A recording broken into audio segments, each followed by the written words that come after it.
রকম এখানে নির্বাচন চলছে? আজকে তো নির্বাচন খুব শান্তি শৃঙ্খলাভাবেই হচ্ছে। তো বিগত যেভাবে পঞ্চায়েত ইলেকশন ওরা লুটপাট করছিল, তো আমরা তো ভোট দিতেই পারিনি, মোট কথা আসতেই পারিনি। তো এইবার সেই তুলনায় খুব ভালো নির্বাচন হচ্ছে। আর আমরা আমরা খুব স্বাগত জানাবো নির্বাচন কমিশনারকে এত সুন্দর একটা ভোট এই বাংলার মানুষকে উপহার দেওয়ার জন্য। এদিকে দেখা যাচ্ছে পাশাপাশি আপনারা বসে আছেন, শাসক দলের লোক এবং আপনারা কি বলবেন বিষয়টা? ওনারা আমাদের সঙ্গে এই মানে বিধানসভা লোকসভায় পাশাপাশিই থাকে, শুধু পঞ্চায়েতেই ওরা মারপিট করে আমাদের সঙ্গে, বুঝলেন, মানে ওইটাই পার্থক্য।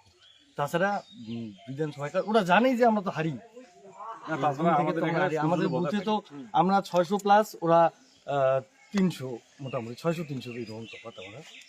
এই আপনাদের অঞ্চলে আপনারা কতটা এগিয়ে থাকবেন?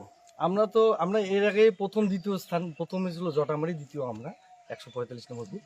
আমরা টার্গেটে আছি যে এবার প্রথম খলিশামারি থেকে আমাদের বুথকে উপহার দেবে। প্রথম খলিশামারি অঞ্চলের সার্বিক চিত্র কি আছে? সার্বিক চিত্র খলিশামারি সার্বিক চিত্র এবারে খুবই ভালো আছে। আমরা আশাবাদী যে খলিশামারি অঞ্চল থেকে আমরা দলকে মানে মোটামুটি একটা পর্যায়ে নিয়ে যাবো। বা কত লিড দিতে পারবেন বলে আশা? না, আমাদের আশা যে আমরা খলিশামারি অঞ্চল থেকে প্রায় 3000 ভোট লিড দেব। 3000 লিড।